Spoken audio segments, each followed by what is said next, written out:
Hi friends, எல்லாருக்கும் வணக்கம். இன்றைக்கி நம்ம பார்க்க போகிறது விநாயகர் சதுர்த்தி தினத்தில் நாங்கள் என்ன செஞ்சோம் அப்படிங்கிறதான். அதுக்கு முன்னாடி எல்லாருக்கும் இனிய விநாயகர் சதுர்த்தி தின நல்வாழ்த்துக்கள். ஸோ இன்றைக்கி என்னெல்லாம் செஞ்சுருக்கோம் அப்படிங்கிறத பார்க்கலாம். அதுக்கு முன்னாடி என்னோடய சேனலை புதுசாக பார்க்குறீங்களா, மறக்காமல் சப்ஸ்கிரைப் பண்ணிக்கோங்க. அப்படியே பக்கத்தில் இருக்க பெல் பட்டனை கிளிக் பண்ணிக்கோங்க. அப்போ தான் அடுத்தடுத்து போட்ட வீடியோஸை நீங்கள் பார்க்க முடியும். ஸோ மறக்காமல் சப்ஸ்கிரைப் பண்ணிவிட்டு பாருங்கள். ஸோ வாங்க வீடியோக்குள்ளே போகலாம். இப்போ ஃபஸ்ட்டு பார்த்திங்கனாக்கா நான் காலையிலேயே பிரசாதம்லாம் செய்கிறதுக்கு எல்லாமே ரெடி பண்ணி வச்சுக்கிட்டேன். இது பார்த்திங்கனாக்கா கருப்பு கவுனி அரிசியை லைட்டாக வறுத்துட்டு நான் 1க்கு 2 அரைச்சி வச்சுருக்கேன். அடுத்து இது பார்த்திங்கனாக்கா மதியானம் சாப்பிட்றதுக்கு கோபி 65 செய்கிறதுக்காக எல்லாமே அதில் சேர்த்து வச்சுருக்கேன். இதில் மைதா, கடல் மாவு கொஞ்சம், அப்புறம் அரிசி மாவு, உப்பு, கரம் மசாலா, மிளகாய்த்தூள், இஞ்சி பூண்டு பேஸ்ட் இதெல்லாம் சேர்த்துருக்கேன். ஸோ அதெல்லாம் சேர்த்துட்டு நல்லா மிக்ஸ் பண்ணி வச்சுருக்கேன். அடுத்து பார்த்திங்கனாக்கா கொண்டக்கடலை செய்கிறதுக்காக, சுண்டல் செய்கிறதுக்காக அதுவும் ஊற வச்சுருக்கேன். இப்போ மதியானம் சாப்பிட்றதுக்கு பருப்பு குக்கரில் வச்சுருக்கேன். இது கொண்டக்கடலை ஊறிட்டுருக்கு.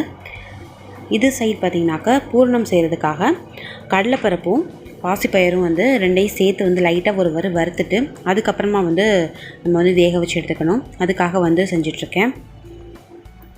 இப்போ இதெல்லாம் செஞ்சிட்ருக்கும் போதே நம்ம குடிக்கிறதுக்காக நெல்லிக்காய் ஜூஸ் போட்டுட்ருக்கேன். நெல்லிக்காவும் கருவேப்பிலையும் சேர்த்துருக்கேன். சேர்த்து நல்லா அரைச்சிட்டு நம்ம தண்ணி ஊற்றி நம்ம ஜூஸாக குடிக்கலாம். ரொம்பவே சூப்பராக இருக்கும். இதோட தேன் கலந்து கூட சாப்பிட்லாம். எனக்கு அப்படியே சும்மாவே குடிக்கவே பிடிக்கும். ஸோ அதை குடிச்சிக்கிட்டே நான் அடுத்து செய்ய போகிறேன். அதே போல் பார்த்திங்கனாக்கா மதியானத்துக்கு இன்றைக்கி கோபி 65ம் கொத்தமல்லி துவையலும் செஞ்சுக்க போகிறேன். இது பூசணிக்காய் சாம்பார் செய்ய போகிறேன். அதோடு இந்த துவையலும் கோபி 65 வச்சு தான் சாப்பிட போகிறோம். ரொம்ப சிம்பிளான ஒரு லஞ்ச் மெனு தான் இன்றைக்கி. ஃபஸ்ட்டு துவையல் செய்கிறதுக்காக இங்கே தாச்சியில் கொஞ்சமாக எண்ணெய் விட்டுட்டு சின்ன வெங்காயம் நல்லா ஒரு 10லேருந்து 15 அளவுக்கு போட்டுக்கிறேன். அது எல்லாத்தையும் சேர்த்துட்டு நல்லா வதங்கட்டும். அதுக்கப்புறமா நம்ம மிளகாய், இதெல்லாம் பூண்டு இதெல்லாம் சேர்த்துக்கலாம்.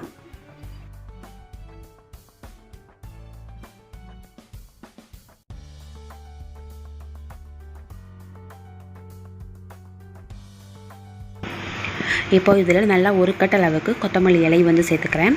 இது பார்த்திங்கனாக்கா ஃப்ரெஷ்ஷான கொத்தமல்லி இலை அன்றைக்கி வாங்கிட்டு வந்தது தான். ஸோ ரொம்பவே டேஸ்ட்டாக இருக்கும். நம்ம சாம்பாரோட இதை வச்சு சாப்பிட்டோம்னாக்கா அவ்வளோ சூப்பராக இருக்கும். அதனால தான் இன்றைக்கி சாப்பிடணும் போல் தோணுச்சு. அதனால செஞ்சிட்ருக்கேன். ரொம்பவே சூப்பராக இருக்கும். இதை நம்ம இட்லி, தோசை இது மாதிரி எல்லாத்துக்குமே வச்சு சாப்பிட்லாம். சாதத்தோட பெரட்டையும் சாப்பிட்லாம். ரொம்ப சூப்பராக இருக்கும். இப்போ இந்த சைடு பருப்பு வெந்துருச்சு. நான் பூசணிக்காய் சாம்பார் செய்ய போகிறேன் இன்றைக்கி.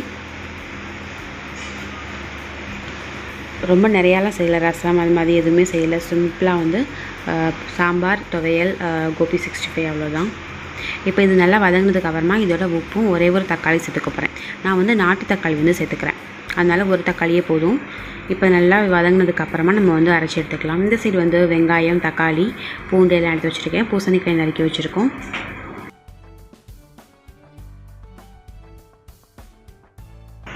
இப்போது அதே சட்டிலே பார்த்திங்கனாக்கா கொஞ்சமாக எண்ணெய் விட்டுட்டு நம்ம சாம்பாருக்கு வதக்கிக்கலாம். எல்லாமே போட்டிருக்கேன். இதிலே கடுகு, உளுந்து, சீரகம், வெங்காயம், பெருங்காயத்தூள் அதெல்லாம் சேர்த்தாச்சு. கருவேப்பிலை, இப்போ நச்சு வச்சுருக்க பூண்டையும் சேர்த்துக்கிறேன். சேர்த்துட்டு நல்லா வதங்கினோன்னா பூசணிக்காய் சேர்த்துக்கலாம். வெண்பூசணி சாப்பிட்றது அவ்வளோ நல்லது உடம்புக்கு. நம்ம பச்சையாகவே ஜூஸாகவே போட்டு குடிக்கலாம். அப்படி குடிக்க பிடிக்காதவங்க அந்த மாதிரி சாம்பார் இந்த மாதிரி செஞ்சு சாப்பிட்லாம். ரொம்ப சூப்பராக இருக்கும். ஸோ அதை சேர்த்தாச்சு. சேர்த்துட்டு இன்னும் லைட்டாக வதங்கினதுக்கப்புறமா நாட்டு தக்காளி சேர்த்துக்கலாம். இதை கொஞ்சம் மசிச்சுட்டு சேர்த்துக்க போகிறேன். நாட்டு தக்காளி பார்த்திங்கனாக்கா நல்லா புளிப்பை அதிகமாகவே கொடுக்கும். அதனால் நான் புளியெல்லாம் சேர்த்துக்க போகிறதில்ல. ஏன்னா கொஞ்சமாக தான் செய்கிறோம் அப்படிங்கிறதுனால புளியெலாம் சேர்த்துக்கல. சும்மா சிம்பிளாக இப்படியே தான் செய்ய போகிறேன். ஏன்னா ஃபீட் பண்ணும்போது புளியெலாம் அதிகமாக சேர்த்துக்கக்கூடாது அப்படின்னு டாக்டர் சொன்னாங்க. அதனால் மோஸ்ட்லி நான் புளியே அதிகமாக சேர்த்துக்கிறதே இல்லை. தக்காளியோட இது மட்டும்தான் சேர்த்துக்கிறோம். இப்போ இதில் சாம்பார் பொடி, மிளகாய்த்தூள், மல்லித்தூள் இதெல்லாம் சேர்த்துருக்கேன். சேர்த்துட்டு மஞ்சத்தூள்லாம் சேர்த்தாச்சு. நல்லா வதக்கினதுக்கப்புறமா நம்ம வேக வச்சு வச்சுருக்கோம்ல பருப்பு, அதோடு சேர்த்துக்கலாம்.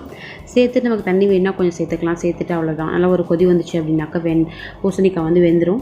இது சூப்பராக சாம்பார் ரெடி ஆயிரும்.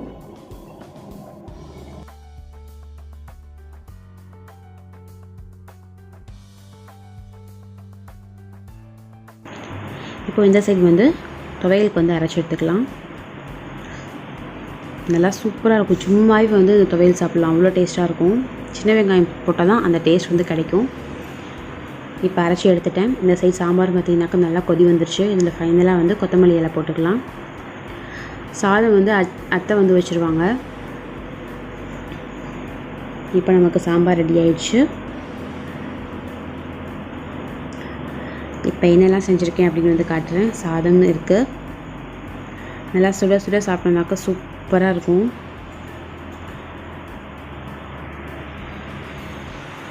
அடுத்து பார்த்தீங்கன்னாக்கா சாம்பார், இந்த சைடு வந்து துவையல் இருக்குது.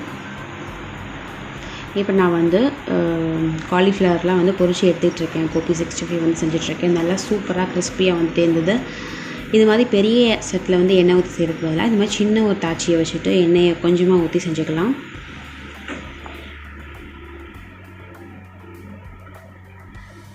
இப்போ சாப்பிட்டு முடிச்சதுக்கு அப்புறமா பார்த்தீங்கன்னாக்கா பொங்கல் பிரசாதம்லாம் செய்கிறதுக்கு வந்து எல்லாமே பண்ணிக்கிட்டு இருக்கேன். இங்கே வந்து கருப்பு கவுனி அரிசி பொங்கல் வந்து செய்ய போகிறேன். அப்புறம் இது வந்து பார்த்தீங்கன்னாக்கா சுண்டலுக்கு வந்து தாளிச்சிட்ருக்கேன்.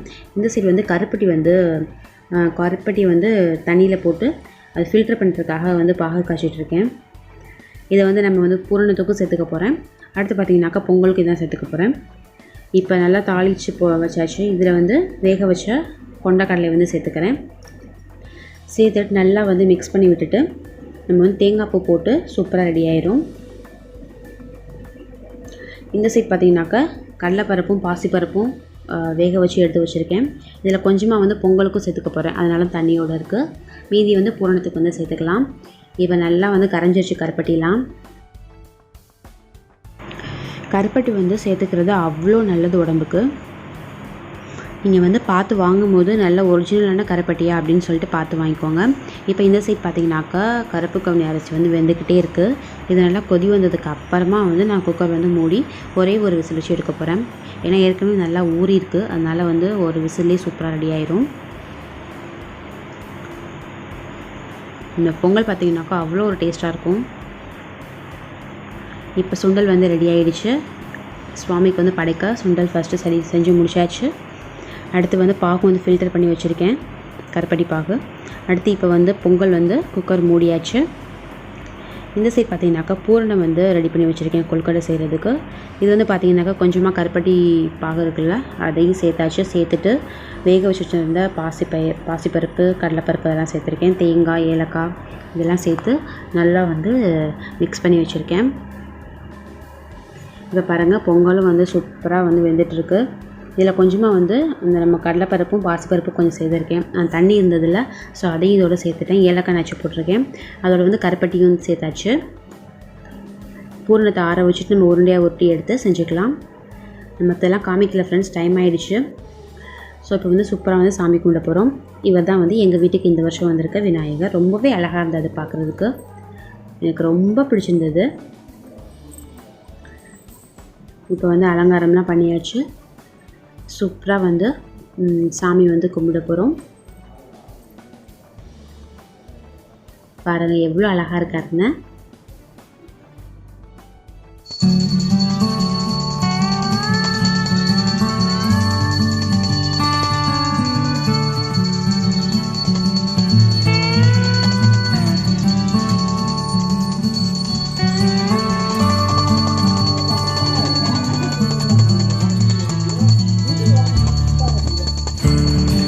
இப்படி தான் ஃப்ரெண்ட்ஸ் சூப்பராக வந்து எங்களோட விநாயகர் சதுர்த்தி வந்து போனது.